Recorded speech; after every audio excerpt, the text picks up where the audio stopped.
les decía, la sesión pasada platicábamos acerca de que dentro de una roca se ven algunos minerales o algunos cristales y que esos minerales se caracterizan por algunos grupos o algunas tendencias. Unos de ellos generan algún tipo de forma, otros de ellos tienen alguna importancia dentro de la joyería, algunos de ellos tienen alguna importancia dentro de la industria metálica, y que decíamos que para ser considerado mineral tiene que ser de origen natural, tiene que tener una definición química bien definida, tiene que tener una estructura interna ordenada. Y para eso llegábamos a hacer una recapitulación de la tabla periódica, ¿no? Decíamos de que la tabla periódica en alguna zona de la tabla nos junta a los metales, en otra zona de la tabla nos junta a unos metales en transición o a los no metales, que en este caso se ven de color amarillo. Y también nuestra tabla periódica nos dice que cada periodo, o sea, cada fila, tiene una tendencia natural por acomodarse al final como el último gas noble.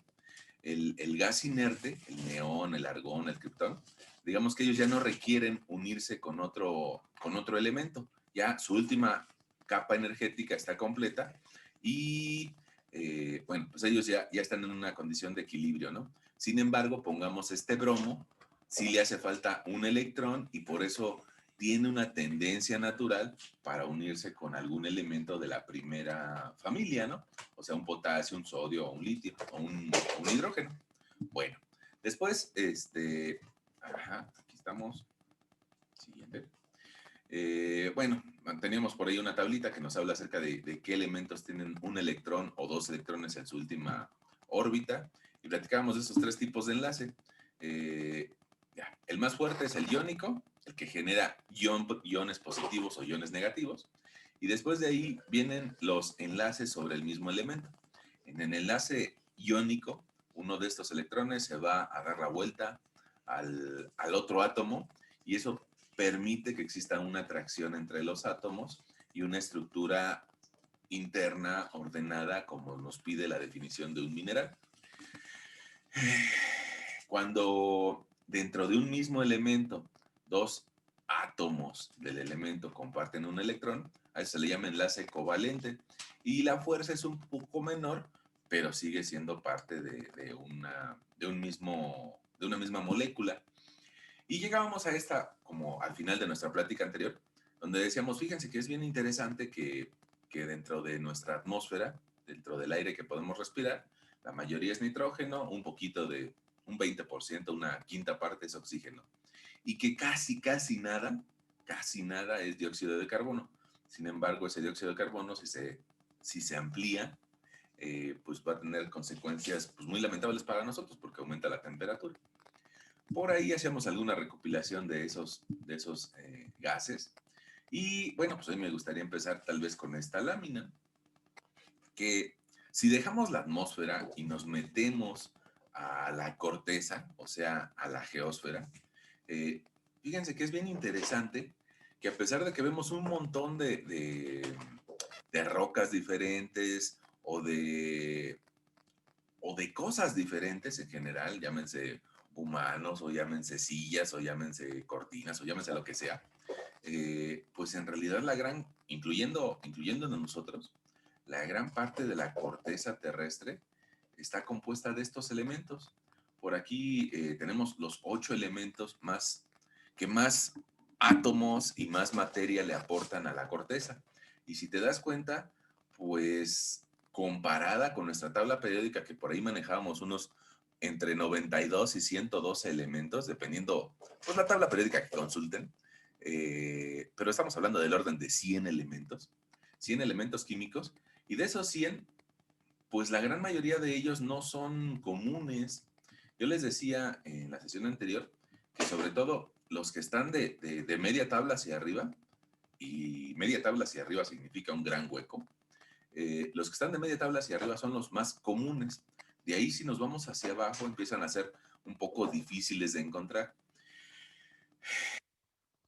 Y bueno, pues dentro de los más comunes pues también están los que no son metales, ¿Y por qué? Porque son más fáciles de encontrar en la corteza. Déjenme regresar, ahorita regresamos a nuestra tablita de los más comunes. Bueno, al fin y al cabo estos elementos tienen una masa atómica o un peso atómico. Y bueno, pues a medida que nos profundizamos van a tener más peso o que nos vamos a periodos más abajo. Si tienen más peso, casi es muy seguro de que tengan más densidad. Y al tener más densidad, los podemos encontrar, pero más abajo de la superficie terrestre. Eso también nos lleva a un recuerdo de que en la corteza terrestre podemos encontrar mucha silicio y mucho aluminio. De hecho, nosotros así le llamábamos a nuestra costra cuando veíamos el tema de capas de la Tierra y decíamos que la corteza le podemos llamar incluso cial. ¿Por qué? Pues porque tiene presencia de mucho silicio y aluminio. En cambio, había otra capa más profunda que le podíamos llamar cima, que incluía silicio y magnesio. Eh, Mira, por acá anda el magnesio, ¿no? Incluso otra capa más profunda que le podíamos llamar unas capas máficas que tienen magnesio y hierro que está un poco más abajo. Entonces regresemos a esa tablita que te mencionaba, donde nos habla acerca de que en la corteza terrestre, prácticamente de esos 100 elementos que hay en la tabla periódica, solamente tenemos 8. 8 son los más comunes. Ahora, dentro de esos 8 más comunes, pues de todas formas aparece como que estos dos son los que se llevan prácticamente todo el pastel, ¿no? O prácticamente esos tres. Si juntamos a estos tres, al oxígeno, al silicio y al aluminio, pues resulta que tenemos pues más del 70% de la corteza terrestre.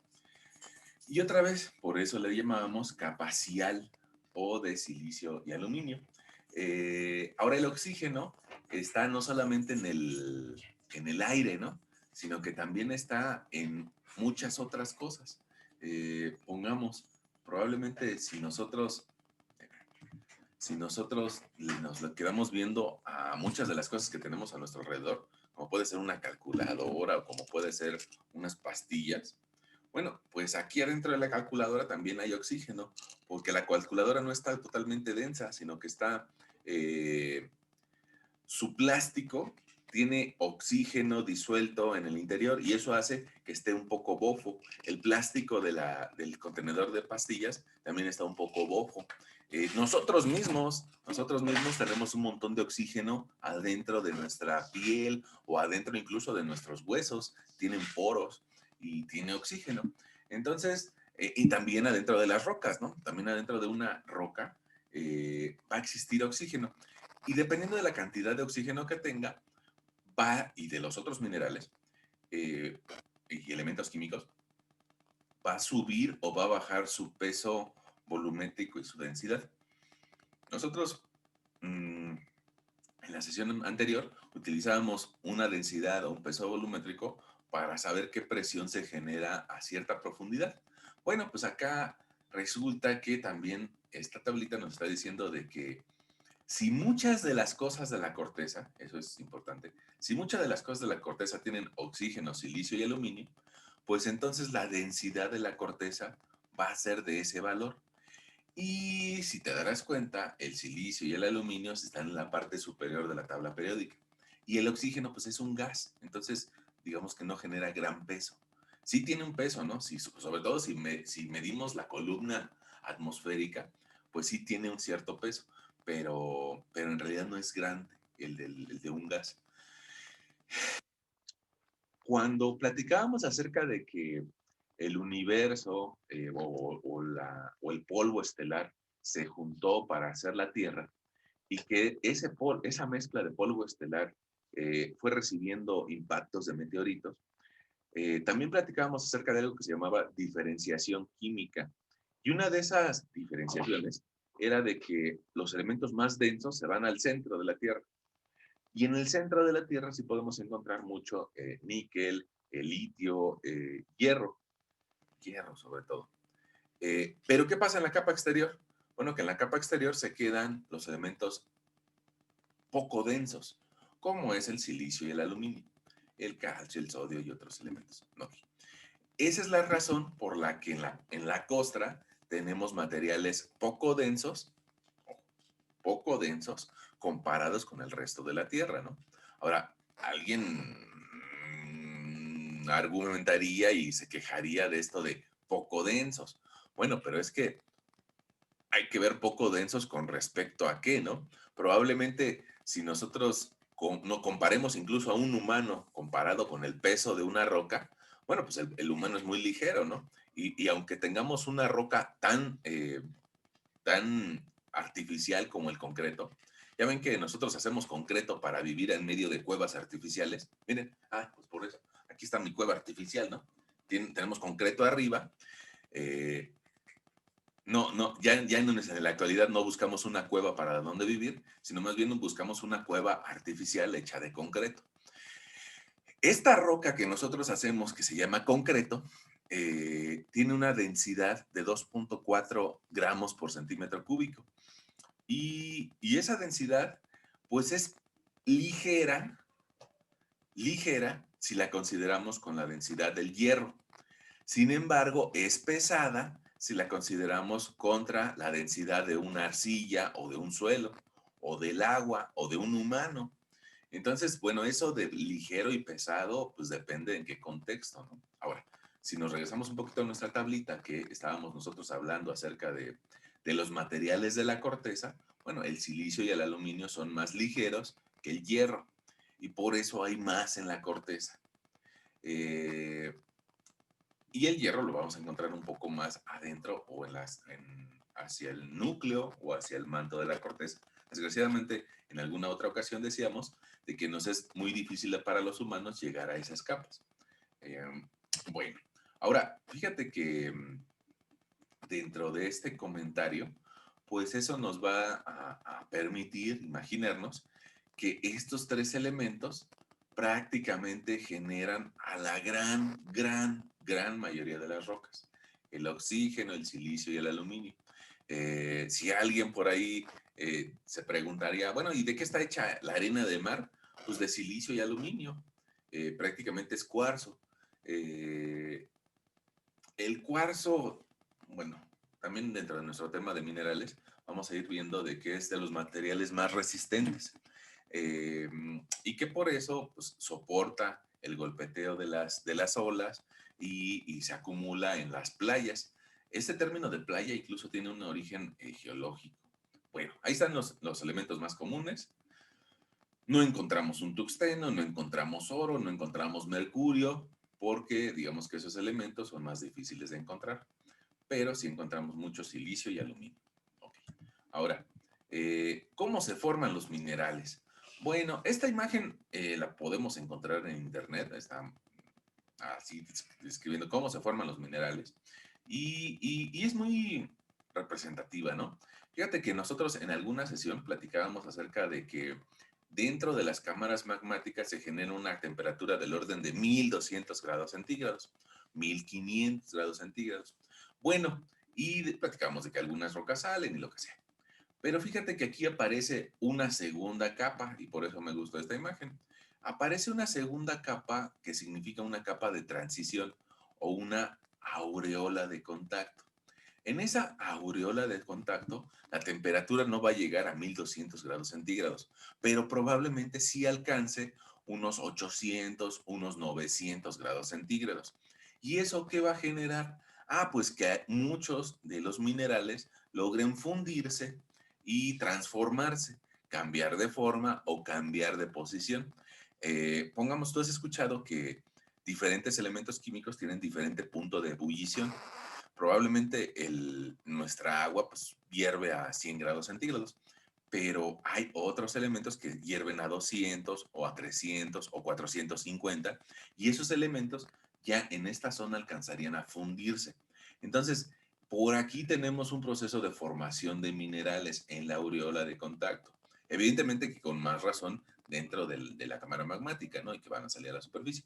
Ahora, en algunas fisuras, en algunas fallas, también se generan temperaturas muy elevadas y presiones elevadas. Y tú sabrás que, gracias a la ley de Boyle, que cuando la temperatura se eleva, también la presión se eleva en gases, ¿no? Ahora, tú me vas a decir, no, pero es que aquí no hay gases. No, ¿cómo no? Adentro de la roca también quedamos que hay oxígeno disuelto y al fin y al cabo es un gas, entre otros, ¿no? Dióxido de carbono y otros gases. Entonces, también hay presencia de gases que al aumentar la presión aumenta la temperatura. Ahora, otra forma de generar depósitos minerales, pues tal vez es en las cuencas sedimentarias. Cuencas como la que platicábamos acerca del Valle de México, ¿no? Donde se deposita un montón de material. Bueno, pues esas cuencas sedimentarias permiten que las partículas de arena terminen por unirse, por solidificarse y generar nuevas rocas. Y además de generar nuevas rocas, en algunas ocasiones generan minerales. Esos minerales se llaman minerales evaporíticos o producto de precipitación. Algunas de estas cuencas terminan generando lagos que son producto del transporte de agua por medio de ríos. Y los ríos, habrás visto que cuando cambian de dirección generan depósitos de arena o placer. En esos cambios de dirección, esos depósitos también se pueden sedimentar y generar nuevos minerales. Entonces, pues nosotros podríamos hablar de que la formación de minerales tiene tres vertientes, ¿no? Una de ellas es la precipitación, que se da a nivel estrictamente superficial. Bueno, no estrictamente superficial, sino en estas imágenes que te muestro son muy superficiales. Y que nos hablan, pongamos, de esta imagen la puedes buscar como sal en el mar muerto. Eh, ¿Tú has escuchado esto de que en el mar muerto las personas flotan más fácilmente? Y has escuchado también la historia de que flotan más fácilmente porque la velocidad de evaporación es más fuerte que el reabastecimiento de agua. Y entonces eso ha llevado a que ese mar tenga muchos depósitos sólidos en comparación a la cantidad de agua que tiene eh, y otra vez comparado con un mar normal. Eh, y eso permite que la densidad de esa agua sea más fuerte, que no sea estrictamente 1 gramo por centímetro cúbico, sino que llegue a ser hasta de 1,03 gramos por centímetro cúbico, y eso te hace que nades de una forma más fácil. Si alguien de ustedes pues, tal vez no sabe nadar, bueno, es buen momento para aprender, pero va a ser mucho más fácil que nade en agua de mar que en agua de alberca. El agua de la alberca, pues tiene un peso volumétrico o una densidad un poquito inferior a 1 gramo por centímetro cúbico, tal vez 1,997, ¿no? En cambio, el agua de mar va a tener una densidad un poquito superior a 1 gramo por centímetro cúbico, tal vez 1,03, 1,04.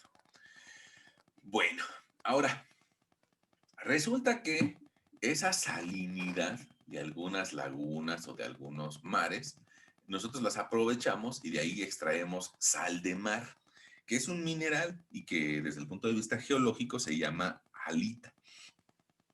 Desde el punto de vista químico se llama cloruro de sodio.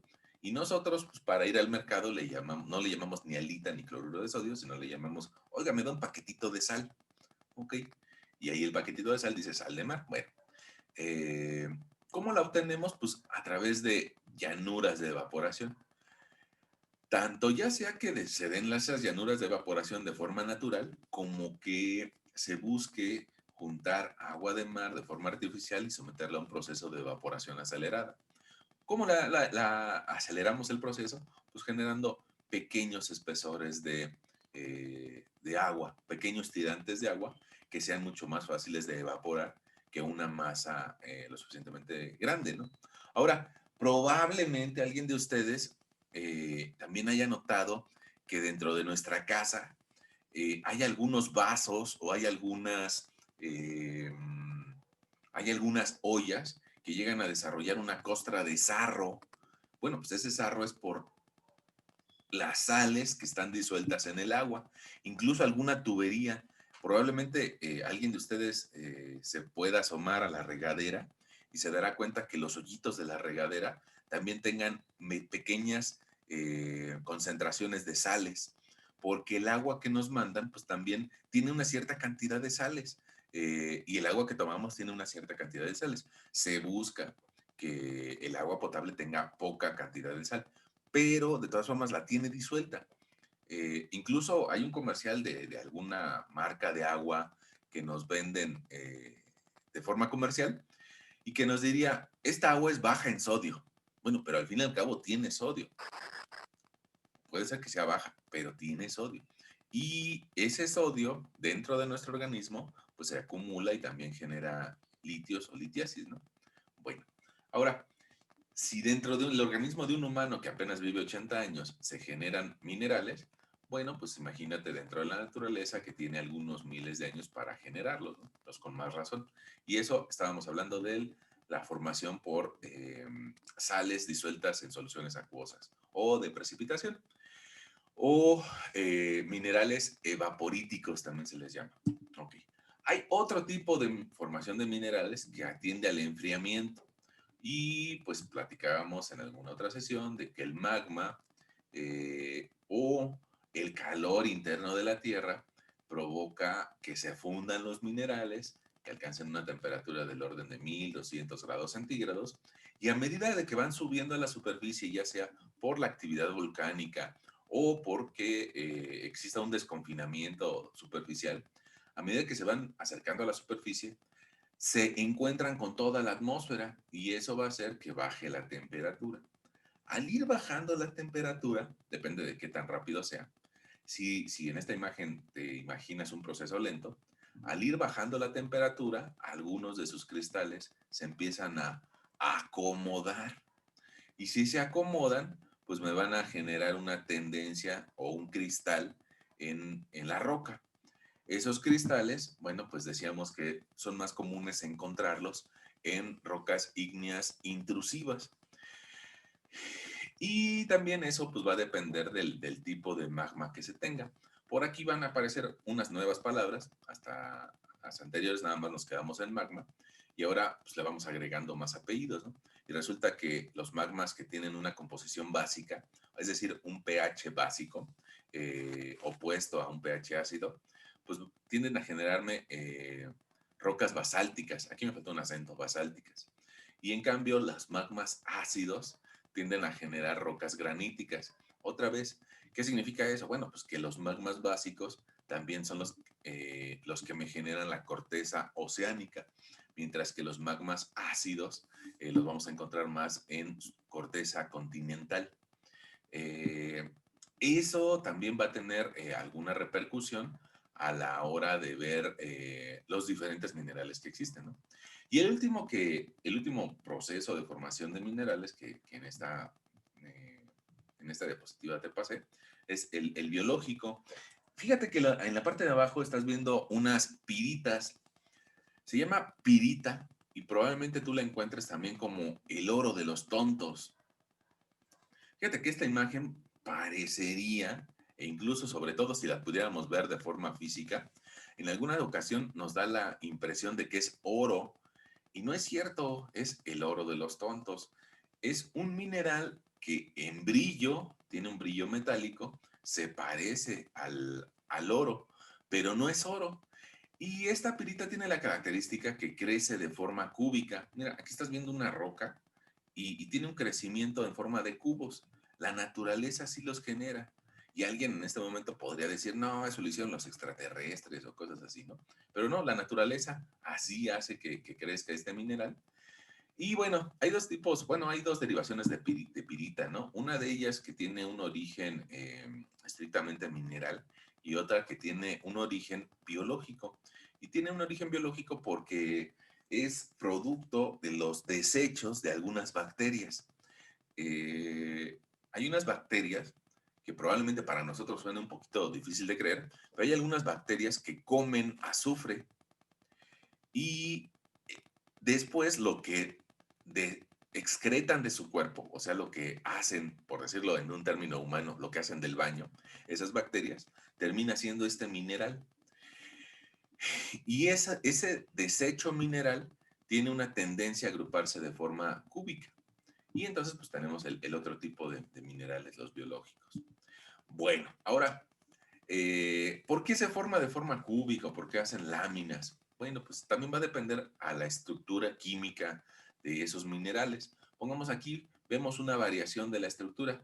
Estos mismos elementos, tanto los de arriba como los de abajo, son carbonos, nada más que, o carbón, nada más que la forma de unirse de ese carbón en algunas ocasiones es muy fuerte, sometido a presiones muy altas, y resulta que se terminan uniendo como un par de pirámides o un octaedro, un par de pirámides encontradas, ¿no? En la parte superior tenemos una pirámide de 4 lados y en la parte inferior una pirámide de 4 lados. Pero esto se da cuando el carbón tiene mucha presión y temperatura.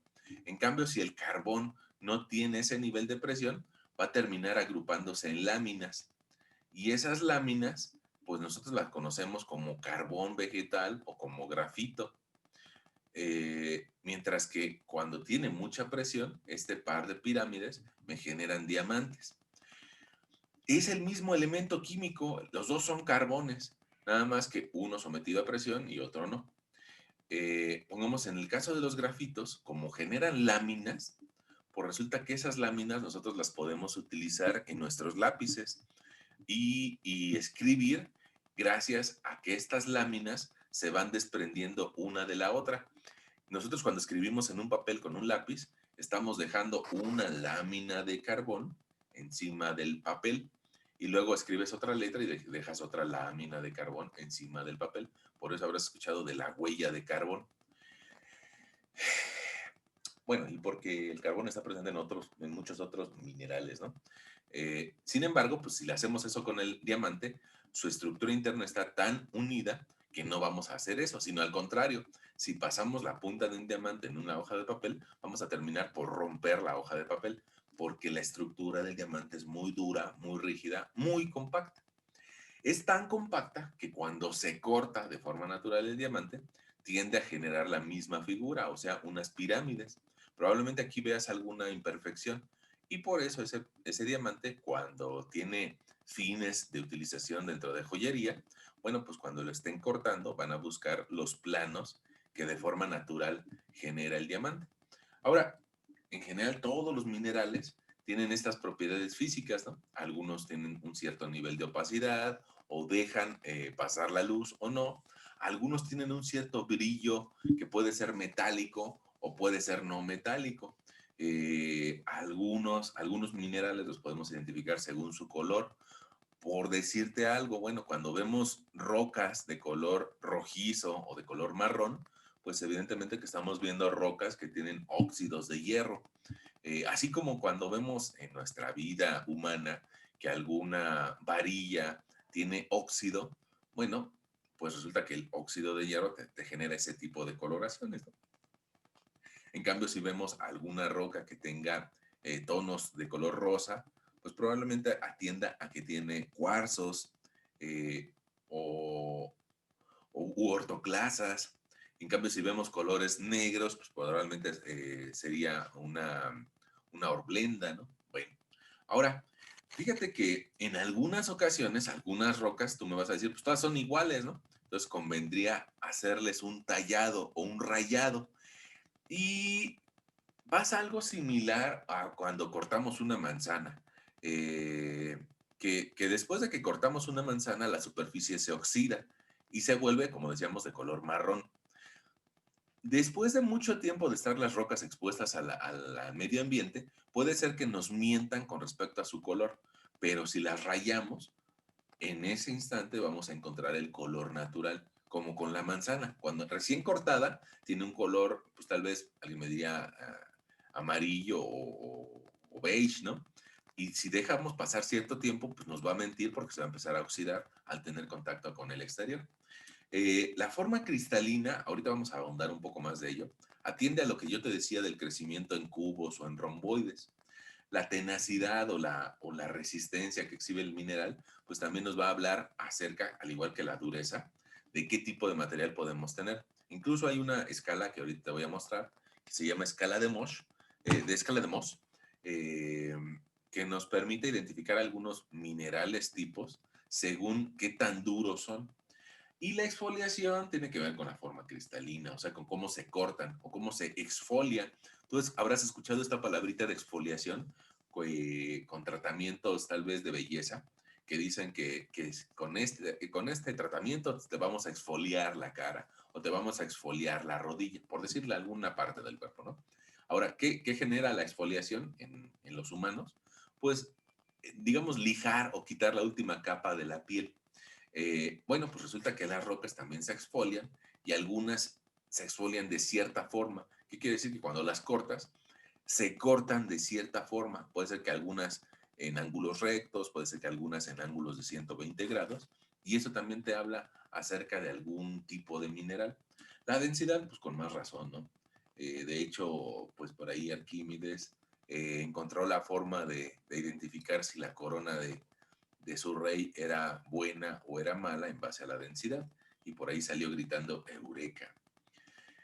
Y el hábito tiene que ver con este tema de la forma cristalina o la forma de cortarse. Ahora, eso que pues, en varias ocasiones te dije que tiene que ver con un mismo concepto, atiende a cómo se unen los elementos químicos de forma interna. Estas imágenes, bueno, sobre todo la de la izquierda y algunas de las que te muestro, son tomadas del Tarbook. Por ahí si quisieras clavarte un poco más a verlas a detalle. Y en cambio esta de la derecha la encontré de una paginita que se llama Ciencia de Sofá.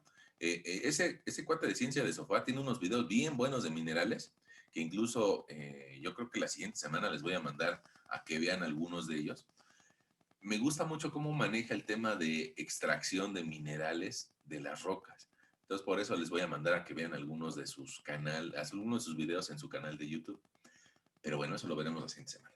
Ahora, yo te decía que los elementos químicos tienden a agruparse según sus electrones y puede ser que se agrupen en grupos de 3 o 4, incluso puede ser que aquí en medio exista un silicio. Una de las estructuras más comunes dentro de la corteza continental se llama tetraedro de silicio, y aunque veríamos nosotros 3 elementos de forma frontal, más uno en el fondo, 4 en total, 4 oxígenos muy grandes, el silicio adentro de esos 4 oxígenos termina siendo muy pequeñito, prácticamente como mi apuntador, ¿no? Así de pequeñito es el silicio. Y sin embargo, pues logra mantener ese tetraedro, que es el responsable de muchas de las rocas y muchas de las arenas que vemos a nivel de superficie. Bueno, resulta que estas estructuras son las responsables de que a nivel macroscópico nosotros podamos observar estas geometrías. Es decir, que si algún mineral desde un punto de vista químico tiene una agrupación así en forma cúbica, desde un punto de vista macroscópico también lo voy a ver de forma cúbica.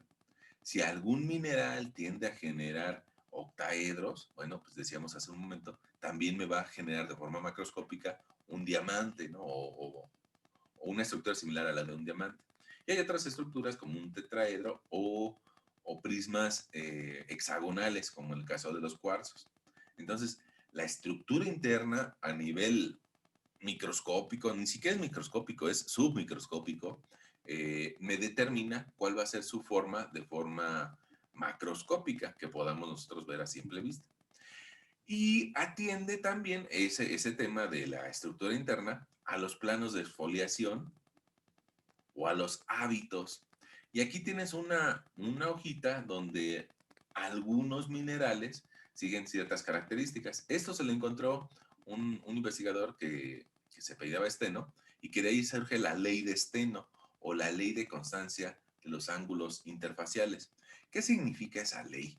Ah, pues lo que dice es de que los ángulos que forman los elementos químicos, al formarse como una molécula, se van a estar repitiendo a nivel macroscópico. Y como se van a estar repitiendo, pues cuando yo corte alguna roca que tenga ciertos minerales, de esa misma forma se va a romper la roca. Sobre todo si tiene abundancia de un elemento, ¿no? Si tenemos una roca, pues perdón la expresión, pero como la que tenemos en el patio de la casa o en la banqueta, Bueno, pues probablemente esa roca no tiene una abundancia de un cierto elemento y por eso se va a romper como sea, ¿no? Pero cuando encontramos alguna abundancia de un mineral, va a tender a romperse según sus planos de exfoliación. Las moscovitas, las moscovitas tienen un solo plano de exfoliación. Y como nada más tienen un plano de exfoliación, tienden a generar láminas. Esas láminas, digamos que son parecidas, digamos, a una mica, donde si la quisiéramos cortar, empezamos a sacar otra lámina y otra lámina y otra lámina. Y en realidad nunca podemos encontrar un bloque tridimensional, sino más bien es la sucesión de muchas micas o muchas láminas. En cambio, pongamos un feldespato, que evidentemente que ahorita tal vez estos nombres te suenan raros, ¿no? Es la primera vez que los ves. Entonces, en un feldespato podemos encontrar dos planos de exfoliación a 90 grados. Y eso me va a permitir que cuando lo corte tienda de forma natural a romperse en ángulos de 90 grados. Evidentemente que no, alguien va a sacar su transportador y va a decir, oh no, profesor, son 92 grados. Bueno, aproximadamente 90 grados. Recuerda que es un material natural y que pues tiene ciertas imperfecciones, ¿no? Ahora, si llegamos a tener dos planos pero que no están a 90 grados, probablemente tengamos el caso de una horblenda, donde vemos un ángulo muy cantado, muy evidente, pero que no forma 90 grados. El siguiente, bueno, pues ya lo hemos platicado incluso en varias ocasiones, hablamos de la pirita o de la sal de mesa, que tiene un crecimiento cúbico, e incluso lo podíamos ver en nuestra imagen anterior. Este crecimiento cúbico de la pirita es muy evidente, muy característico, ¿no? Eh, tres planos de exfoliación con un ángulo interno de 90 grados. Entonces, bueno, a ver, ¿qué significa una cosa es el esquema, que va a generar cubos, y otra cosa es los planos de exfoliación. ¿Qué significa? Pues que cómo se intersectarían los planos que van a generar los cortes de forma interna al mineral. Digamos que este mineral, si yo aquí arriba le coloco un picayelos y le doy un golpe, va a tender a generarme otra vez la cubitos repetitivos o con ángulos de 90 grados.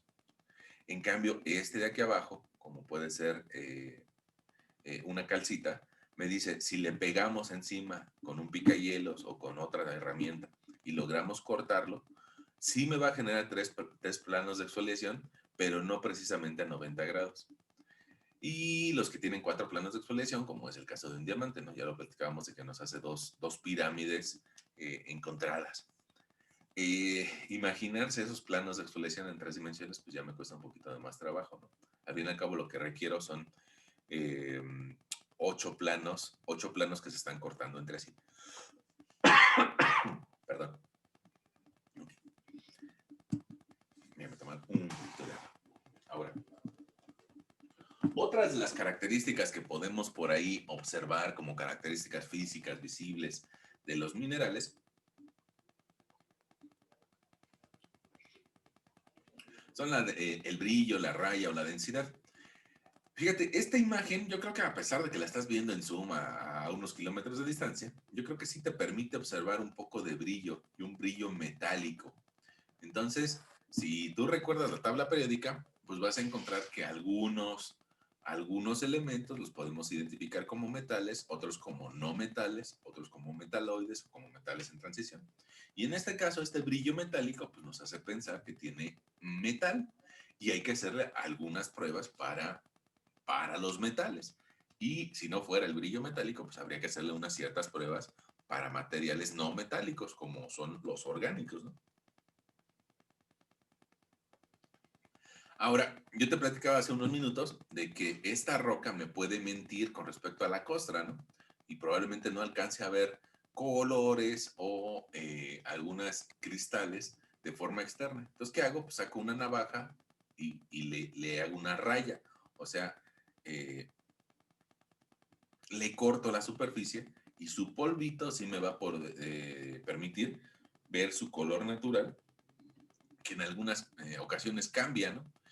Probablemente eso tú lo hayas hecho, tal vez sin querer, tallando alguna roca contra el mismo piso o contra la banqueta, y te darás cuenta de que cambian los colores y probablemente en algunas ocasiones encuentres colores más claros que los de la roca original o en alguna ocasión encuentres colores más oscuros. También te va a decir ciertas características, otra vez si nos referenciamos hacia la tabla de colores, ¿no? O hacia qué tipo de minerales generan colores oscuros y qué tipo de minerales generan colores blancos.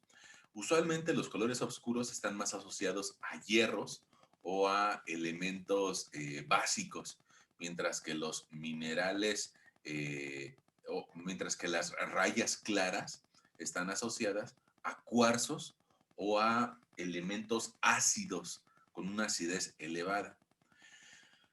Bueno, ahora, fíjate que aquí te puse por ahí un valor de lo que hace rato mencionábamos, que incluso yo tal vez me mofaba un poco acerca de qué significa estar pesado o denso, ¿no? Y yo te decía que un concreto tiene una densidad de 2.4 gramos por centímetro cúbico. Y eso que nosotros consideramos al concreto para nuestra vida humana como algo muy pesado, ¿no? Si a alguien le cae una losa de concreto encima, pues incluso puede perder la vida. Sin embargo, el concreto es ligero comparado con los minerales que nos da la naturaleza, ¿no? Y por ahí estás viendo un cuarzo con una densidad pues del orden de 2.6, 2.7 gramos por centímetro cúbico. En cambio, hacia abajo tenemos el cobre o la magnetita que llega a tener densidades de 5 gramos por centímetro cúbico. Fíjate que eso es importante, ¿no? ¿Por qué se roba la gente el cobre? Bueno, pues porque lo puede vender a un precio elevado. Y probablemente, no sé si te haya pasado, en algunas colonias hay personas que se roban el cableado de cobre, el cableado de la luz. Ah, bueno, pues evidentemente que tienen una herramienta especial para cortar el cable y robarse tal vez 200 metros de cable de cobre y pues les termina redituando en una muy buena cantidad de dinero, ¿no? Por eso se lo siguen robando. Igual pasa con algunas piezas metálicas que tienen algunos transformadores que requieren de cobre y en algunas ocasiones hay personas que terminan por quitar esa pieza, dejar sin luz a una colonia con tal de vender el cobre y decíamos por aquí, pues tiene un peso importante, ¿no? La galena de 7 gramos por centímetro cúbico, que otra vez es un derivado de plomos y de materiales metálicos. Y lo que nosotros conocemos como plomo, probablemente hayas visto en alguna ocasión las plomadas. Las plomadas le permiten a las personas de la construcción mantener la verticalidad de algún muro y lo hacen a través de un material que pese mucho, es decir, del plomo. O incluso en algunas ocasiones el plomo se utiliza como contrapeso en algunas grúas. ¿Por qué? Por esa misma razón, porque pesa mucho, 11 gramos por centímetro cúbico. Lo malo es de que también habrás escuchado del plomo, que es un metal pesado. Y al ser un metal pesado es difícil de eliminar por nuestro cuerpo. Por eso hay que tenerle un cierto respeto a que no lo respiremos, ¿no?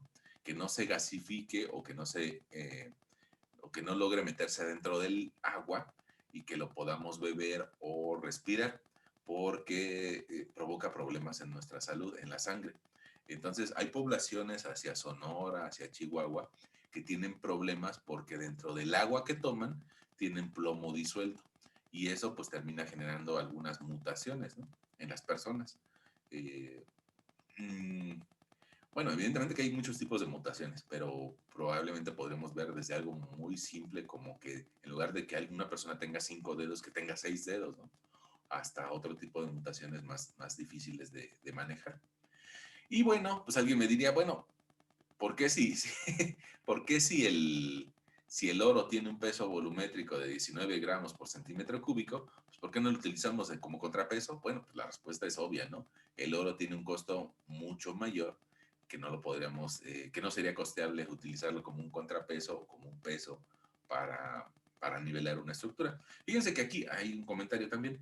El oro, el oro puro, tiene ese peso volumétrico tan alto, ¿no? De 19 gramos por cada centímetro cúbico. Prácticamente pesa 19 veces lo que pesa el agua. Ese es oro puro. Y alguien me va a decir, bueno, pero en la joyería el oro que usamos es puro. Pues no, habrás escuchado de que hay oro de 24 quilates o oro de 18 quilates, y eso significa que está rebajado. Un oro de 24 quilates sí es puro, pero el problema es de que no tiene la misma durabilidad que un oro de 14 quilates o de 18 quilates. 18 quilates significa 18 en 24 partes de oro. 18 en 24 partes de oro. Y las otras 6 partes son de aleaciones de plata o de aluminio que le dan sus colores también característicos. Es decir, una pieza o un anillo de oro de 18 quilates, 18 de sus 24 partes son de oro y las otras 6 le permiten o bien cambiar el color o bien dar mayor brillo. Y también pues bajar el costo, ¿no? Un anillo de oro de 10 quilates, pues significa que nada más tiene 10 de 24 partes de oro. Bueno, okay. Ahora, yo te decía hace un momento que también hay una forma de identificar algunos minerales en base a su dureza. Y muchos de nosotros, cuando nos encontramos algo nuevo, tendemos a hacer eso, a rayar esa cosa nueva o esa roca, la rayamos y vemos qué tan dura es. Y si vemos que sale polvita, decimos, ah, pues no, no está tan duro. Pero hay otros materiales a los que los rascas y no sale nada.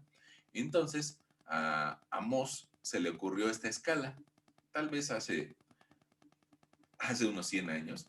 Y eso, pues evidentemente que fue una primera intención por clasificar la dureza. Entonces él dijo, bueno, si lo puedo rascar con la uña de mi mano, pues probablemente yo podría identificar ese mineral que tiene la dureza entre yeso y calcita. Y si necesito una moneda, es aquí un poquito específico, moneda de cobre.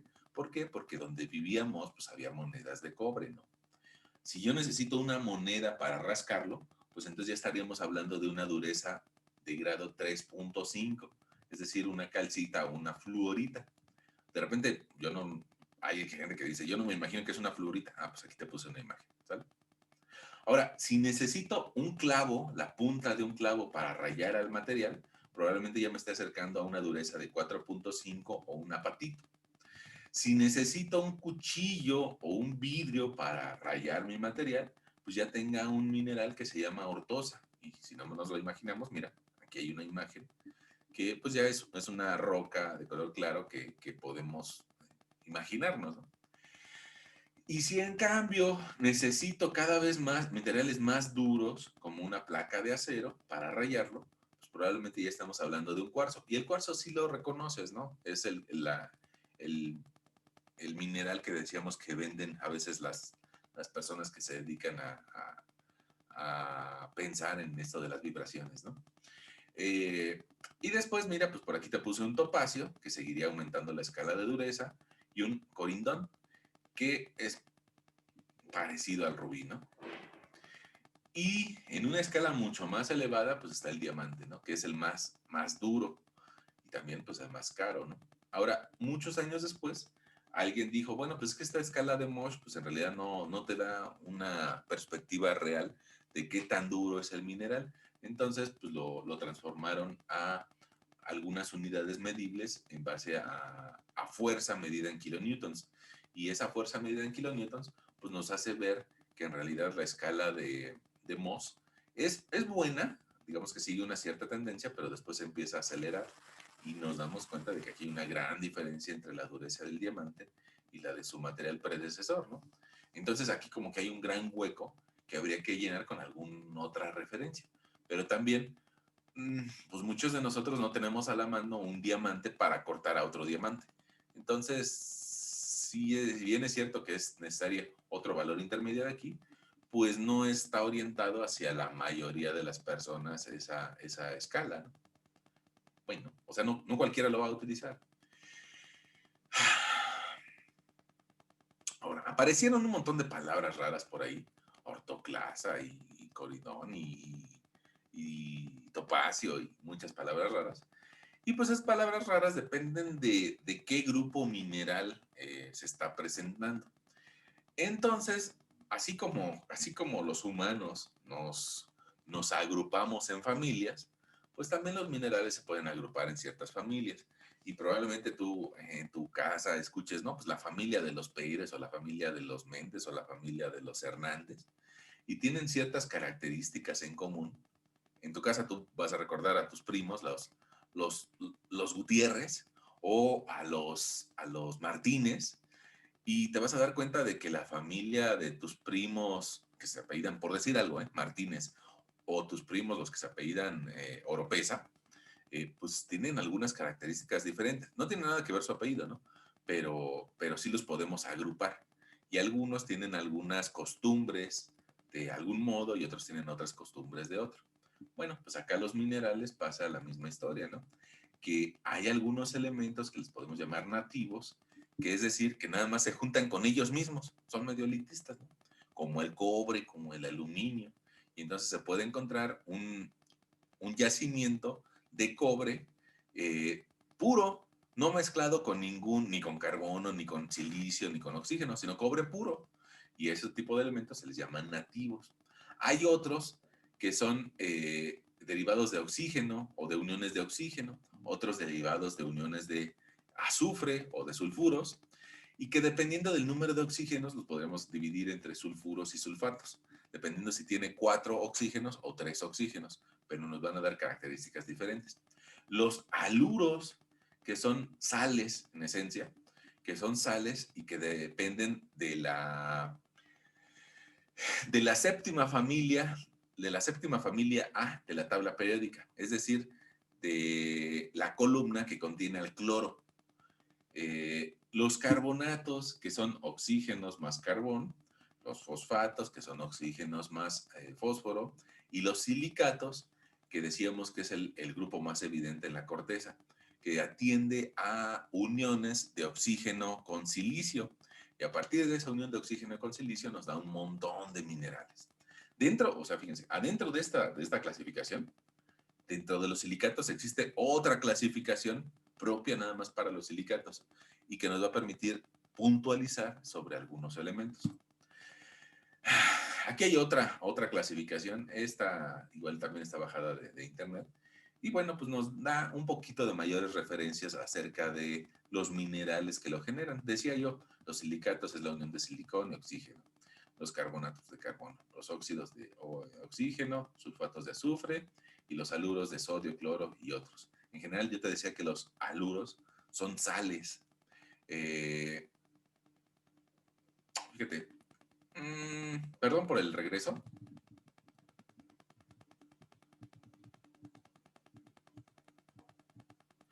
Los aluros prácticamente los vamos a encontrar en esta zona, ¿no? En la séptima familia. Los derivados del cloro, del bromo, del flúor. Me van a generar sales. Regreso.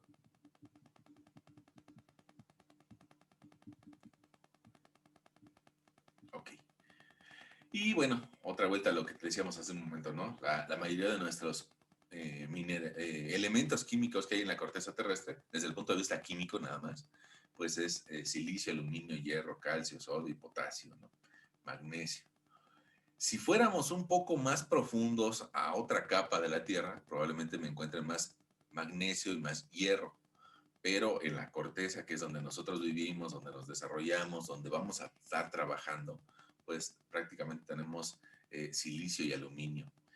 Eso nos va a dar origen a platicar del tetraedro de silicio. Y en esta primera lámina, te la muestro, te decía yo hace algunos minutos, como la unión de 4 átomos de oxígeno con uno de silicio, más pequeñito. Y de repente en la imagen de abajo, Tarbuk nos dice, nos ayuda para entenderle mejor, y lo que hace es de que separa las moléculas, perdón, los elementos de oxígeno dentro de la molécula para que sea más fácil que lo visualicemos, pero en realidad se presenta pues como está en la forma de arriba. Ese tetraedro de silicio genera muchísimo, pero muchísimo del material que vemos como arena, como roca. Mucho, mucho, mucho, mucho, mucho. perdón, otra vez, mucho de nuestro material está basado en esa pirámide de tetraedro de silicio o de Cial. Eh, Ahora, esa, esa estructura simple, piramidal simple, resulta que se empieza a agrupar entre ellas y forma cadenas. Cadenas ya sea que vayan en un solo sentido, que empiecen a agrupar un átomo de oxígeno con otro tetraedro de silicio, otro átomo de oxígeno con otro tetraedro de silicio, otro átomo de oxígeno con otro tetraedro de silicio, o cadenas dobles o estructuras laminares. Y a partir de esas uniones, pues resulta que va a tener mayor o menor capacidad de unirse con otros elementos. ¿Por qué? Porque al fin y al cabo, cuando la molécula entró en equilibrio y se une con otra molécula, pues resulta que le sobra ahora un electrón y ese electrón se puede unir con algún otro elemento al que le haga falta. ¿A cuáles le hacen falta? Pues otra vuelta al grupo de los haluros, ¿no? Eh, y entonces estas láminas de tetraedros de silicio, formadas cadenas o laminares, tienden a unirse con algún elemento de la tabla periódica que le haga falta algún electrón. Uno o dos o más electrones, dependiendo de cómo esté conformado, sino como una cadena simple o cadena compuesta. Y llegamos antes, bueno, fíjense, de esto acerca de los silicatos, yo creo que también vamos a estar platicando nosotros la siguiente sesión, un buen rato acerca de ellos, pero en esta primera acercamiento a los silicatos, me gustaría pues nada más que te quedaras con una idea sembrada, ¿no? Te digo, en la siguiente sesión vamos a estar un poquito platicando más acerca de esos silicatos y que observes esto que también vamos a estar platicando en la siguiente sesión acerca de la serie de reacción de Bowen. La serie de reacción de Bowen. Esta serie de reacción prácticamente es otro tema del cual pues hay que dedicarle tiempo y que ahorita te lo presento para que te vayas haciendo de algunas ideas, ¿no? Fíjate que ya ves que decíamos que los minerales se forman pues, a partir de 600 a 1200 grados centígrados. Entonces, algunos de ellos se van a formar a esas temperaturas muy altas, como de 1200 grados centígrados. Algunos otros se van a formar a 600 a 500 grados centígrados. Y resulta que eso también nos da unas características. Hay minerales que para llegar a que nosotros los encontremos, tuvieron que pasar por temperaturas muy altas, como el olivino. Y por eso el olivino lo vamos a encontrar más hacia capas internas de la Tierra que en la superficie. En cambio, hay otros minerales que requieren de menor temperatura, como el cuarzo, como las moscovitas. Y estos minerales va a ser más fáciles encontrarlos en la superficie. Incluso abunda el cuarzo en la superficie. Cuando, otra vuelta, el cuate que te lo vende ahí en el mercado y que te dice que tiene propiedades excelentes, pues es una historia similar a la del nitrógeno en el aire, ¿no? En realidad la mayoría del aire es de nitrógeno, bueno, pues la mayoría de nuestra corteza tiene cuarzo, la gran mayoría de la corteza. En la playa hay montones de cuarzo dentro de la arena, ¿no? En muchas rocas hay montones de cuarzo dentro de la misma roca. Y eso se da a unas temperaturas menores. Ahora, a medida de que vamos bajando, va aumentando la acidez. Y el cuarzo pues, es una roca ácida. Y también eso nos da pie para en la siguiente sesión tal vez hablar un poquito acerca de la acidez en base a la escala de pH, ¿no? Que por ahí te suena que tú en algún momento viste tanto en la secundaria como en el nivel medio superior. Y resulta que hay alguna serie continua y una serie discontinua que atiende a la presencia de plagioclasas, ¿no? O si tienen sodio o calcio.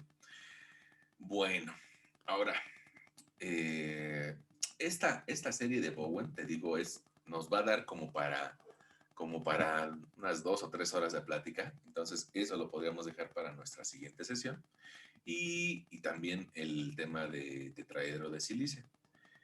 Mientras tanto, pues ya quedaron por ahí algunas palabras nuevas, algunos conceptos nuevos, como familias de minerales, como ese tipo de minerales que aparecieron por aquí, como dentro de una dureza, y algunas características que, aunque poco a poco las hemos venido manejando, pues cada vez van a ser más recurrentes, ¿no? La forma en la que se rompe o la forma que genera minerales que yo puedo tomar con mis manos.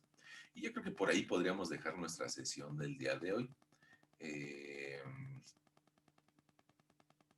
ya ven